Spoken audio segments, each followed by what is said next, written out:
Dan ini adalah gambaran dari situasi Danau Matano, perkampungannya, dan di sini juga masih ada uh, anoa dan juga ada kerbau gitu ya di situ. Nah, alasan mengapa kami melakukan penelitian di sana, jadi penelitian arkeologi pernah dilakukan di Danau Matano pada tahun 1988 melalui proyek OXIS yang dilakukan oleh teman kawan-kawan dari Hasanuddin, Bapak Iwan Sumantri, kemudian juga David Bubeck dari ANU International University, dan Bagio Prasetyo dari Pusat Teknologi Nasional, dan juga ada beberapa teman lagi. Kalau tidak salah juga ada Bapak Sarjianto juga. Nah, dari hasil penelitian tersebut dapat diketahui bahwa pada masa lalu wilayah Matano terkenal dengan hasil bumi berupa besi dan nikel yang memiliki kualitas tinggi. Oleh karena berkualitas, maka Matano banyak yang berprofesi sebagai pandai besi.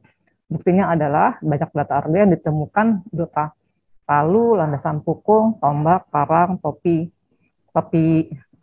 kita sebut topi perang ya, topi dari logam, piring dan carat gitu. Nah, interpretasi ahli arkeologi menyebutkan bahwa pada abad ke-11 hingga pertengahan abad ke-15, Luwu telah mengekspor besi itu ke Majapahit, kemudian memiliki bumi berupa besi. Penelusuran bawah air Danau Matano yang dilakukan komunitas selam Danau Matano dan tim Mapala UI berhasil menemukan banyak tinggalan arkeologi yang menyebar di dasar Danau Matano. Beberapa artefak dari dasar Danau Matano telah diamankan dan disimpan di base camp komunitas selam tersebut. Berdasarkan informasi dari komunitas tersebut, secara kenas berinisiatif untuk meneliti temuan arkeologi di dasar danau tersebut secara in situ dan dengan menggunakan metode perekaman arkeologis bawah air yang sistematis agar konteks temuan dapat diketahui dan dipelajari. Selain itu juga melakukan penelusuran di terestrial, darat, dan ekskavasi daerah sekitar danau. Penelitian arkeologi bawah air di Indonesia ini masih belum banyak yang dilakukan di dasar danau. Sedangkan Indonesia mempunyai banyak danau yang mengandung tinggalan budaya. Nah, Danau Matano merupakan tempat yang susah untuk memulai penelitian arkeologi di bawah air di daerah danau. Ini ada di bagian awal juga. Di sana ada Kampung Pandai Besi. Nah, kemudian kami sudah melakukan penelitian dalam tahap yang keempat, sebelum pada tahun 2016, 2018, dan 2019, kemudian juga 2021 kemarin. Nah, observasi dan ekskavasi pada lingkungan darat dan bawah air di Danau Matano dibantu oleh peneliti juga dari Pusat Survei Geologi Bandung, kemudian juga oleh dari IAGI, Ikatan Ahli Geologi, dan juga dari Skala. Nah, dalam perjalanan kami menemukan tinggalan budaya yang menunjukkan budaya pandai besi pada masa lalu di masyarakat Danau Matano. Kemudian juga dari hasil SRF menunjukkan banyaknya kandungan nikel pada bahan tembikar. Juga ada di bahan besi. Hal ini dapat menjadi petunjuk adanya dugaan kuat tembikar tersebut juga dibuat di daerah Matano. Nah, ini teman-teman dari dasar Matano, ada mata tombak, sebagian juga keris. Ini adalah kapak corong yang mengingatkan kita pada masa-masa paleometalik, dan juga ini kapak gitu ya di situ, dan ini juga ada parang. Dan ini juga baru kemarin tahun ini ya kita melakukan penelitian ke sana, ternyata masih banyak teman-teman di sekitar pantai, di bibir pantai, di kedalaman yang tidak terlalu dalam sekali gitu ya, di sini di daerah Matano masih ada banyak senjata yang bisa diperoleh di sana. Nah, ini adalah peta lokasi survei. Kita sudah meneliti, ada di sini ada buah bawah air, ada situs Onetenka, situs Sebengkuro, situs Taipa, dan ini ada survei darat. Nah, kemudian situs Pulau Ampat dan situs Potada. Khusus untuk situs Taipa itu adalah merupakan Tanjung Taipa, di mana banyak sekali teman-teman yang ada di situ dan dikelola oleh masyarakat setempat, oleh kepala desa di Nuha, yang berinisiatif untuk mengumpulkan benda-benda tersebut, benda-benda yang banyak di sekitar situ, dan kemudian ditaruh di Taipa dan menjadikan pusat pariwisata dan sekaligus menjadi museum Sangkokolo namanya di situ. Jadi untuk supaya temuan-temuan di sana itu bisa untuk dipaparkan. Jadi dengan adanya temuan di daerah Taipa ini, tim peneliti sebetulnya sangat bergembira karena kita tidak perlu jauh-jauh lagi menyelam ataupun menyebar, tapi semua sudah uh, dikumpulkan juga yang memang kontaknya menjadi tidak jelas, tapi kita sudah banyak menemukan yang ada di sana. Nanti sebagian akan kami paparkan apa saja teman di Tanjung Taipa tersebut. Ini adalah tentang eksplorasi danau. Antara lain kita ada ketemu pada tembikar, kemudian juga ada di sini batu ike. Batu ike itu ternyata dari batuan serpentinitit namanya, serpentinit dari Desil Sabangkuro. Nah, batu ike ini adalah penggunaannya untuk membuat pakaian dari kulit kayu.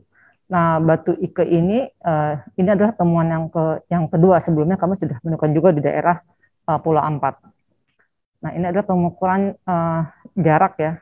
Jadi di Danau Matano itu ada satu graben yang jatuh gitu di situ. Mengapa Danau Matano itu menjadi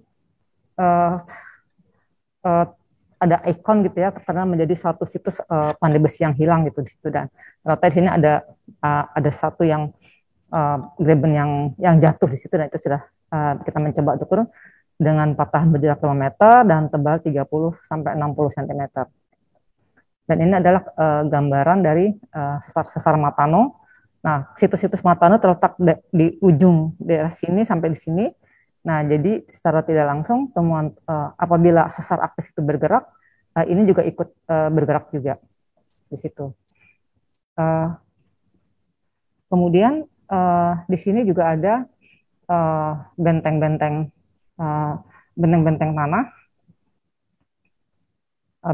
tanah, antara lain ya, benteng tanah ini sisanya. Kemudian ini ada lokasi yang kita lakukan sebagai satu ekskavasi. Kemudian juga di sini ada satu bekas kita bisa gambarkan di atas di atas kertas gitu ya, tentang benteng tanah tadi gitu. Jadi kelihatannya ini seperti ada dua bagian, tapi sebetulnya sebetulnya adalah satu benteng yang kemudian sudah terbelah gitu di situ ya. Dan kita mengadakan satu ekskavasi di daerah situs Lahampuu.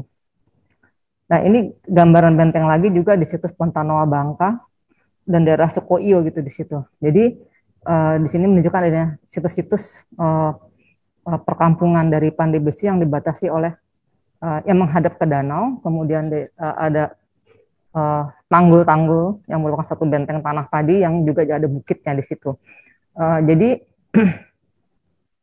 dari sini kami bisa mengambil asumsi gitu ya, bahwa perkampungan ini banyak tersebar di daerah pinggiran Danau Matano.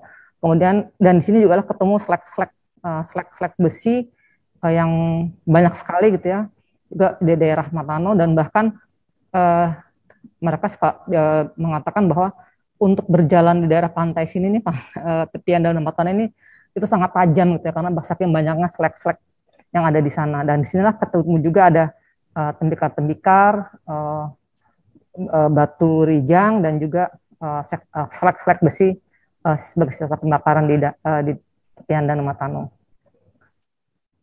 Dan ini adalah kegiatan hasil ekskavasi di Danau Matano. Kemudian di sini juga ada tuyur-tuyur, ada tembikar gitu ya, yang menunjukkan bahwa ini adalah satu dari kasus peleburan yang ada di sana. Dan ini batu-batu rijang ya yang ditemukan di sana, di mana batu-batu rijang ini ternyata digunakan sebagai flint ya namanya, untuk pemantik api sebagian, dan juga untuk menyimpan panas, di mana terbangun silikanya untuk menunjukkan untuk memunculkan nikel ketika peleburan itu dilakukan.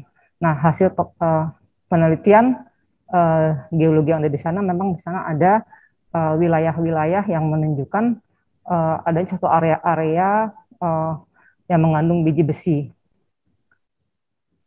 Nah, ini adalah beberapa motif tembikar hasil ekskavasi. Dan ini tadi yang kami sebut dengan yang di situs Taipa, yang di situs Taipa juga ada topi, kemudian ada ini ada sisa paku kaitan untuk tutup besi, ya. Ini juga ada sebagai fragmennya dan ada beberapa mata uang, perhiasan, keramik dan juga ini ada tutup kendi, juga ada manik-manik manik-manik dari logam dan juga dari kerang di situ. Nah, ini ada sedangkan dari penelitian dari non wadah kami juga menemukan ada di rahang puus, ada anvil dan itu juga begitu banyak anvil di sini juga ada pedal dan ada juga crucible ya dari Pulau 4 gitu yang menunjukkan bahwa di sini sebagai perbengkelan tembikar juga gitu dan di situ juga ada pembuatan benda-benda yang kecil ya mungkin seperti perhiasan ataupun tidak mustahil juga mungkin dari bahan emas misalnya. Meskipun yang ini juga belum diteliti apakah kira-kira sedimen yang ada di dalam crucible ini. Tadi merek Taipa dan temuan lainnya juga ada ketika ada cetakan sagu misalnya, kemudian juga ada wadah berkaki yang ciri khas yang di sini ada bergerigi gitu di situ. Nah ini bagian dari tungku tadi yang kita temukan itu ada tuyer gitu ya sebagai penghasil panas dan ini juga ada satu batu yang di sini ada lelehan-lelehan logam di mana ya menunjukkan bahwa itu adalah satu banyak workshop bengkel-bengkel peleburan di situ. Dan ini adalah satu artefak, kemudian ada artefak kayu dan juga ini adalah yang diberikan adalah bahan baku dari tembikar tersebut. Bahan baku dari logam juga. Nah, ini adalah satu lokasi ekskavasi dari situs Koyo dan ini situs pertama Bangka persis di tepi danau. Dan ini adalah satu kegiatan ekskavasi di situs Raham Puu ya, ketika akan melakukan penelitian di sana. Nah, ini ada kami terkenang di sini ya ada almarhum Bapak Soeharto yang ketika membantu di sana. Dan ini adalah teman-teman lainnya. Nah, ini adalah ketika kami melakukan analisis SRF yang ada di situ. Nah, perlu diketahui juga bahwa banyak sekali kandungan-kandungan besi pada benda-benda yang ditemukan di Matano. Jadi itu menunjukkan bahwa besinya bahkan besinya sampai 90% gitu ya. Jadi itu suatu kualitas yang bagus gitu. Jadi tidak heran kalau misalnya besi dari Matano ini diinginkan, disukai, bahkan diperdagangkan sampai ke daerah luar Matano. Bahkan sampai ke Majapahit dan itu juga dituliskan di dalam negara Kertagama. Dan apalagi terkenal juga dengan pamor ya, dengan pamor Luwunya karena daerah Matano juga merupakan suatu distrik pada waktu itu kecil di bawah kedatuan Luwu pada masa itu. Nah ini adalah klaster-klaster analisis dari kelompok-kelompok di mana ada artefak dari bahan-bahan mentah yang yang ada di Matano. Jadi tidak berdasarkan hasil ini tidak memungkinkan gitu bahwa memang di daerah Matano telah dibuat satu perbengkelan pembuatan dari biji menjadi suatu bahan logam, kemudian bahan logam itu juga ditempa kembali, proses tempa, kemudian juga menjadi satu alat. Akan tetapi semuanya tidak dikerjakan dalam satu tempat, tapi di tempat lain gitu misalnya. Bahkan juga ada ketika itu menjadi bahan baku, itu sudah diperjualbelikan, sampai keluar. Jadi bahan-bahan Matano ini sudah sangat terkenal karena mengandung nikel tadi. Nah, begitu juga dengan tembikarnya ya, dari bahan materialnya. Jadi mungkin di sini antara artefak kalau dilihat dari tanah, batu dan logam gitu di situ. Nah, unsur logam ini yang begitu rumit mengerjakannya ya.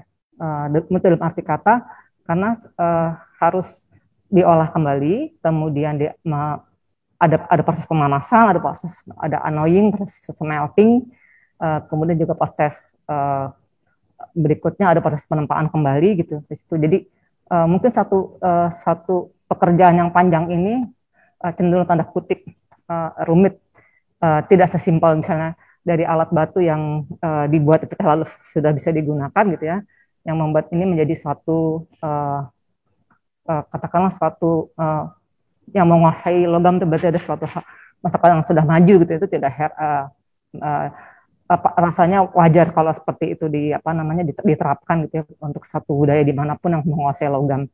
Karena dengan logam itu bisa dibangun satu bangunan monumental, misalnya bangunan-bangunan candi sekalipun, kemudian juga alat-alat transportasi dari alat metal tadi. Banyak hal yang bisa diperbuat. Oleh karena itu biasanya peradaban yang maju bisa ditandai dengan kebudayaan logamnya yang maju juga gitu di situ. Nah, berikut ini adalah dari material-material mentah yang kami dapatkan di Kepadano Matano. Dan ini adalah uji dari temuan-temuan yang dapat di dasar Matano. Yang tadi ada terang-terangannya di sini. Di sini juga ada tampak ya, ada warna, ada kuningnya, kemudian juga ada warna putihnya yang menunjukkan dari yang terang dari kandungan nikelnya yang cukup tinggi. Dan ini bila dibandingkan dengan temuan-temuan lain senjata yang bukan dari Matano. Nah, dengan demikian ya, peradaan Danau Matano dapat dipastikan sebagai salah satu situs awal masa logam, khususnya besi dan nikel di Indonesia maupun di Asia Tenggara. Hasil penelitian hingga tahun 2019, kemudian juga tahun 2021 kemarin baru ini, menunjukkan bahwa kawasan Danau Matano merupakan satu industri pengolahan besi dari nikel setidaknya sejak abad ke-8 dan terus berlanjut hingga abad ke-10, dan data pertanggalan yang baru kami dapatkan juga pada tahun yang lalu juga sudah sampai abad ke-16, 14 dan 16. Nah, sementara itu di dalam catatan Van Heekeren menunjukkan bahwa masa logam di daerah Matano ini sudah ada sejak zaman 200 sampai 300 tahun sebelum Masehi. Demikian juga ada gap yang cukup panjang ya setelah sejak masa paleometalik sampai masa sejarah ini. Nah, jadi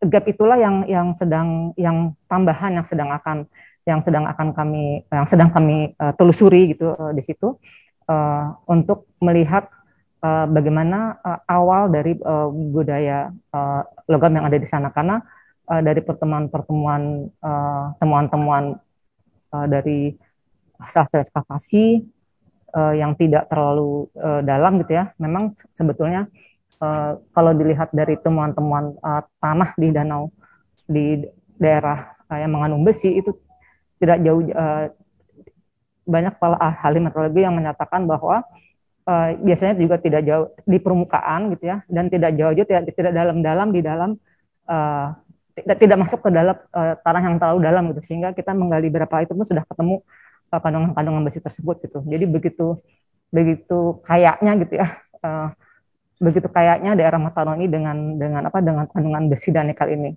Mungkin kalau dilihat dari tadi presentasinya Ibu Yusma ini, mungkin juga teman-teman juga pernah juga dulu ke Majapahit gitu ya, kita jalan kaki pun kita udah tuh suka tendang-tendang yang namanya boneka-boneka, figurin-figurin tembikar gitu ya, begitu banyak gitu ya, tersebar, jeprah gitu katakanlah.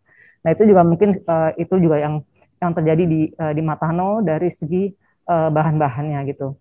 Nah yang selanjutnya adalah kalau memang itu disebut suatu perbengkelan gitu ya, dengan ada situs-situs yang banyak tadi yang menunjukkan juga ada satu pertanggalan-pertanggalan, ada yang kayak di Pulau 4 misalnya abad 14 Masehi, kemudian juga yang lainnya juga abad ke-8 sampai ke-16 itu juga menunjukkan bahwa itu memang bukan satu kampung kecil, tapi adalah kampung-kampung yang banyak yang semuanya mengerjakan pekerjaan logam dan levelnya sudah level industri di situ, dan itu juga dipasarkan di situ. Nah, bagaimanakah peran-peran tembikar yang ada di sana gitu ya situ. Nah, tembikar ini juga ditemukan berkonteks dengan tungku-tungku yang ada di sana. Nah, tembikar ini juga dibuat untuk melengkapi dari peralatan-peralatan di Danau Matano gitu di situ. Jadi misalnya mungkin juga buat tempat ada wadah air gitu ya, mungkin juga ada penghantas yang buruk yang digunakan. Di sisi lain juga mungkin di sini peralatan besi dan peralatan apa namanya tembikarnya juga bisa jadi dibuat bersamaan gitu ya, saling melengkapi, komplementer gitu untuk tempat-tempat ini. Bahkan alat wadah ini yang dari situs Onoteca yang kami temukan juga pada awalnya ini juga tempat emang terasa bau sekali waktu itu ya, kami temukan tempat menyimpan makanan gitu ya, mungkin juga dari jenis-jenis tertentu gitu dari hasil-hasil danau gitu. Dan ini adalah sebagian besar dari temuan-temuan yang sudah kita analisis gitu ya. Di sini temuan-temuan wadah berkaki ya, yang menjadi ciri khas memang dari di Sulawesi Selatan gitu ya, orang-orang Bugis juga biasanya menyajikan sesuatu dari wadah berkaki tadi ya, meskipun kalau zaman sekarang mungkin sudah berubah menjadi dari keramik ataupun juga dari dari kayu-kayu atau bambu ataupun campuran dari yang lebih baik lagi gitu di situ, ataupun juga keramik. Dan ini tembikar ini juga dibuat dengan putaran tangan, tidak dengan roda putar ya, karena terlihat dari bentuk-bentuk yang menonjol gitu ya, bagian-bagian yang asimetris gitu di situ, termasuk juga lubang-lubangnya di situ. Dan mereka sudah cermat gitu ya, membuat begitu banyak pola-pola hias yang dipadukan gitu ya, dari mulai garis miring, garis tegak, tumpal, titik, cukil, sampai juga ada patan-patan selalu dibuat di daerah ini nih, seperti tumpal klasifikasi ketiga yang ada di dalam di pinggiran-pinggiran kakinya gitu ya. Kemudian juga ada lubang-lubang tembus, kemudian juga ada ini kerawangan ya, yang seperti kayak kertas tempel gitu, kerawang-kerawangan yang tembus juga gitu di situ. Jadi memang kalau dari segi cara menghiasnya, ini juga dilakukan oleh logam dan juga kadang oleh dari apa namanya kerang yang diterakan, yang dipreskan di dalam pada tembikar itu sendiri. Dan di sini juga kami sini menemukan tembikar bakaran tipis gitu ya, di sini juga apa namanya dari satu wadah ya, sangat tipis sekali. Ini juga kalau ini merupakan hasil survei gitu ya, belum kami telusuri lagi, karena ini belum, selain benda ini kita belum ketemu lagi nih yang tipisnya seperti ini ya, kira-kira 1 mili gitu ya, benda biasanya sini ada benda bakaran tinggi gitu ya, dan halus itu di situ di daerah Matano. Nah, ini kan hasil analisisnya, dan beberapa juga dari temuannya kami menemukan juga satu hasil dari penyelaman tembikar, di dalamnya ini ada flek-flek besi gitu ya, sebenarnya ininya juga bolong. Nah, kemudian ada tuh dugaan-dugaan, mungkinkah ini juga mereka membuat tuangan besi yang panas itu, logam yang panas itu sebagai wadahnya gitu di situ. Di sini juga dan tembikar menjadi wadahnya, itu juga menjadi satu hal yang masih harus kita teliti lagi, berapa banyak yang seperti ini, atau apakah memang begini menggunakan pasarannya, karena tembikar juga sangat tipis gitu ya. Namun ini ketika kami angkat ke atas, karena sangat tipisnya malah pecah gitu di situ terusnya. Tapi kami sudah dapat sudah mendokumentasi pecah itu adalah ketika dalam perjalanan dari pengatakan gitu ya, dari packingan dari ini ke kantor gitu di situ. Nah, salah satunya ini. Kemudian ini juga benda lainnya ya, benda apa namanya, satu lagi wadah yang model seperti ini juga ada slack kemudian juga ada arang, dan juga ada sisa kerang, dan sisa arang di sini juga sudah kita dating juga di situ ya, yang menunjukkan tanggal tadi. Jadi dari masa ke masa sejarah gitu di situ.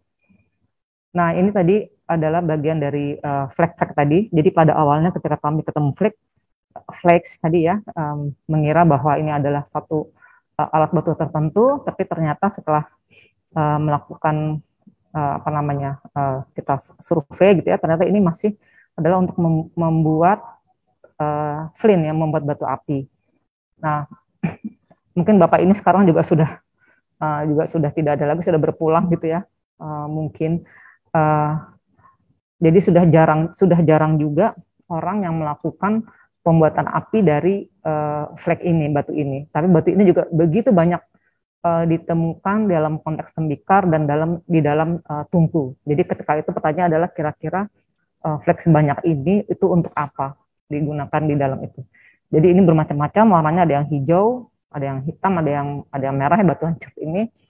Ada yang ukuran 5x4, 3x2 ataupun 2x1 gitu ya. Begitu banyaknya di sini. Dan ini juga sudah dianalisis artefak batuannya gitu. Untuk apa mereka menggunakan ini. Dan ini juga menjadi ciri khas dari pembuatan tradisi besi yang ada di sana, juga menggunakan flag tadi ini. Dan ketika kami melakukan ekskavasi di sana, ada beberapa orang tua yang bilang, oh ternyata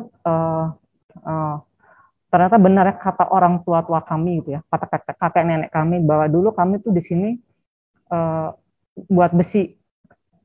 Jadi ketika disebut bahwa dulu di sini banyak besi, kami tidak percaya dan tidak mengetahui dengan pasti gitu ya, bagaimana sih sebetulnya cara buat besinya. Karena yang jelas ada perak-perak besi berserakan di tepian danau, tapi mereka tidak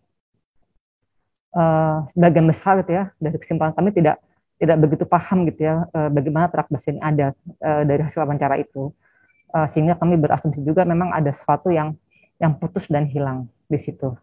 Nah, mengapa demikian? Itu juga dilihat dari tadi dari hasil penelitian dari geologi tadi, bahwa dan keletakan dari situs Matano tadi terletak di buntut ya, di buntut sesar Matano yang aktif. Jadi kalau kemarin ada sesar Palu Koro, kemarin juga sudah berguncang gitu ya, sudah yang sedang aktif gitu ya.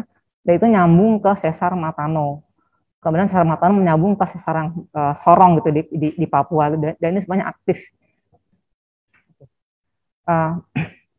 Nah, kemudian juga ada jaringan jalan, aksesibilitas jalan dari sekitar Danau Matano ya. Jadi jaringan jalan ini juga merupakan akses penting bagaimana mereka membawa bahan-bahan baku itu sampai keluar Matano, juga bahkan ada melalui darat dan juga melalui Danau Matano yang tembus ke Teluk Bone. Nah, itu sejak dari masa lalu dilakukan gitu ya. Dan sisi selat Danau Matano terdapat juga di ketinggiannya 300-400 meter juga ada jaringan jalan ya, dan sebagai sarana mobilitas. Dan sekarang daerah yang banyak mengandung besi dan nikel itu juga terus dikelola secara modern internasional oleh PT Vale Tbk, merupakan perusahaan asing dari Brazil ya, tadinya milik Kanada, kemudian jadi Brazil, tapi sekarang sudah menjadi milik Indonesia. Kemudian juga ini kita masih bicara akses gitu ya, selanjutnya gitu. Jadi dari masa pertahanan Belanda juga jalan-jalan tadi juga merupakan salah satu sarana penting untuk mempermudah eksploitasi dan pengawasan dari suatu wilayah gitu ya. Jadi ada peta-petanya bagaimana Danau Matano itu sudah banyak berperan pada masa lalu dengan kaitannya dengan sumber besi tadi di situ. Begitu juga dengan aspek ekonomi yang pernah ada ketika ramai terjadi perdagangan pada masa itu di situ. Jadi kesimpulannya, peradaban satu masyarakat mempunyai ciri khas yang menjadi penanda suatu budaya, di mana terjadi interaksi saling berpengaruh antara lingkungan dan fenomena budaya. Jadi kita bisa mempelajari satu masyarakat budaya seperti apa dari fenomenanya. Nah, ini melalui budaya logam yang ada di Matano. Dan dari hasil dating itu ya, misalnya di sini ada Pulau Ampat abad ke-8, Pontada abad ke-14, Sekoyo juga masih dipertanyakan juga gitu ya. Kemudian juga ada gap itu yang perlu dilihat. Dan novelty-nya adalah penelitian ini juga menambahkan bahwa suatu term bahwa di Nusantara hanya mengenal besi tempa saja daur ulang untuk ditempa untuk dijadikan suatu burial gift ataupun alat-alat upacara seperti yang ditemukan, tapi ternyata di Matano ini ditemukan satu sumber bahan yang ternyata kita mampu mengolahnya dan mampu juga memasaknya dan mampu juga membuat berbagai alat dari situs tersebut gitu. Jadi memang kita mampu membuat besi di situ. Dan ini adalah yang tersisa dari Kampung Matano. Mereka masih ada besi tempa, menempa gitu ya, mendaur ulang ya alat-alat ini menjadi satu alat pertanian. Dan ini juga tipe uguban memang sengaja tidak dibuat dari bambu tapi dari pipa peralon ya, kemudian juga di sininya. Jadi ini yang tersisa yang masa untuk eksperimental gitu di situ.